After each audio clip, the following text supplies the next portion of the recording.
제6장. 여호와의 말씀이 내게 임하여 이르시되, 인자야, 너는 이스라엘 산을 향하여 그들에게 예언하여 이르기를, 이스라엘 산들아, 주 여호와의 말씀을 들으라. 주 여호와께서 산과 언덕과 시내와 골짜기를 향하여 이같이 말씀하시기를, 나 곧 내가 칼이 너희에게 임하게 하여 너희 산당을 멸하리니 너희 제단들이 황폐하고 분향 제단들이 깨뜨려질 것이며 너희가 죽임을 당하여 너희 우상 앞에 엎드러지게 할 것이라. 이스라엘 자손의 시체를 그 우상 앞에 두며 너희 해골을 너희 제단 사방에 드리라.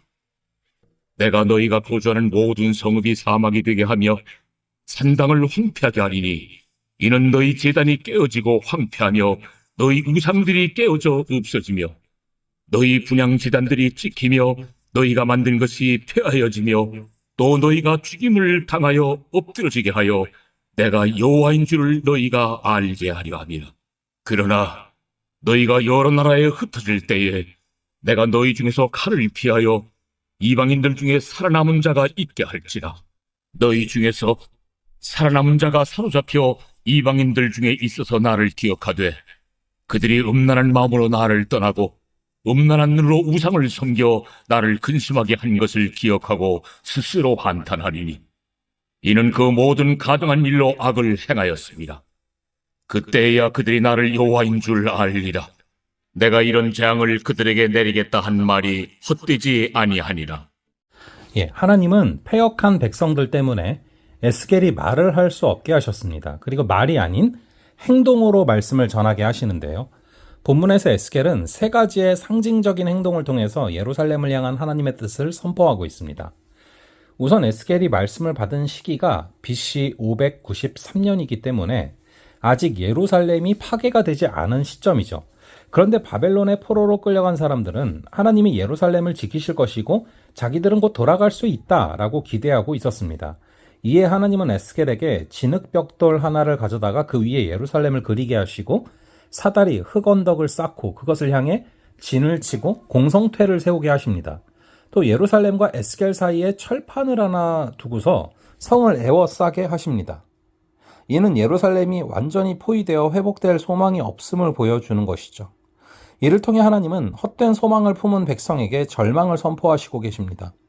철저한 회개가 없이 하나님이 지켜주시니 다 잘 될 것이다 라는 식의 거짓 소망은 믿음이 아니라 하나님을 업신여기는 것과 다름이 없다라는 것이죠. 이어서 에스겔은 왼쪽으로 390일, 오른쪽으로 40일 동안 누워있어라 라는 명령을 받습니다. 이는 하루를 1년으로 삼아서 이스라엘이 하나님 앞에 죄를 범한 오랜 기간인 390년과 징벌의 기간 혹은 광야 기간 40년을 합한 세월입니다. 하나님은 그중 390일 동안에는 이스라엘 족속의 죄악을, 40일 동안에는 유다의 불순종을 담당하게 하십니다. 에스겔은 이를 위해서 줄로 동여져 몸을 이리저리 돌릴 수조차 없게 됐습니다. 14개월이 넘는 시간을 어떻게 한쪽으로 누워 생활할 수 있었을까? 상상하기가 쉽지 않죠. 에스겔은 이렇게 자기의 백성에게 임할 속박과 고통이 어떠할지를 직접 몸으로 체험한 것이죠. 하나님은 이처럼 그냥 죄를 용서하시는 경우가 없습니다. 우리가 죄를 범하거나 사명에 태만하다라면 이처럼 하나님으로부터 오는 징계를 피할 수 없다라는 것이죠. 이어서 에스겔은 9절부터 11절까지 소량의 곡물로 빵을 만들어 먹고 제한된 양의 물을 마셔야 됐습니다. 이는 예루살렘이 포위된 상황에서 겪을 굶주림을 상징합니다. 또한 하나님은 인분으로 빵을 구우라고 하셨는데 이는 땔감조차 구하지 못해 더러운 빵을 구워야 하는 상황을 나타내고 있습니다. 인분으로 빵을 구우라는 말씀에 놀란 에스겔이 자신은 지금껏 부정한 것을 입에 댄 적이 없다라고 하자 하나님은 쇠똥으로 인분을 대신하도록 허락을 해주십니다. 쇠똥은 당시 빈민층이 땔감으로 이용을 했는데 종교적으로 부정하다고 여겨지지는 않았기 때문이죠. 말을 할 수 없게 된 에스겔은 이처럼 온몸으로 예루살렘에 임할 재앙과 고통을 표현함으로써 하나님의 심판을 경고합니다. 이처럼 주의 일을 감당하다 보면 수고와 고통을 감내해야 되는 경우들이 있습니다. 하지만 하나님의 심판보다는 그것이 더 가볍고 견딜 만한 것이기 때문에 우리는 이를 감수해야 되는 것이죠.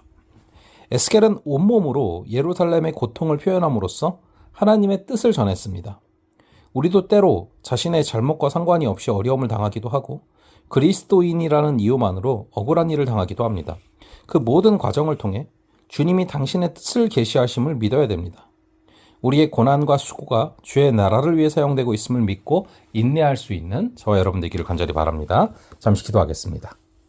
아버지 하나님, 오늘 말씀을 통하여서 행동으로 보여주시는 하나님의 말씀을 깨닫게 하시니 감사합니다.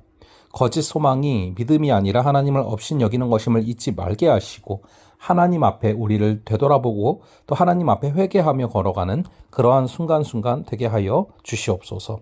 아버지 하나님, 오늘 이 말씀을 통하여서 하나님의 심판보다는 수고와 고통을 감당하는 것이 더 가볍고 견딜 만한 것임을 잊지 말게 하시고 주를 바라보며 주께서 우리에게 허락하신 십자가를 지고 걸어갈 수 있는 귀한 역사를 허락하여 주시옵소서. 아버지 하나님께서 우리의 고난과 수고가 주의 나라를 위해 사용될 수 있도록 우리를 인도하여 주실 줄을 믿사오며 이 모든 말씀을 주 예수 그리스도의 이름으로 기도합니다. 아멘. 그럼 또 다음번에 뵙도록 하겠습니다.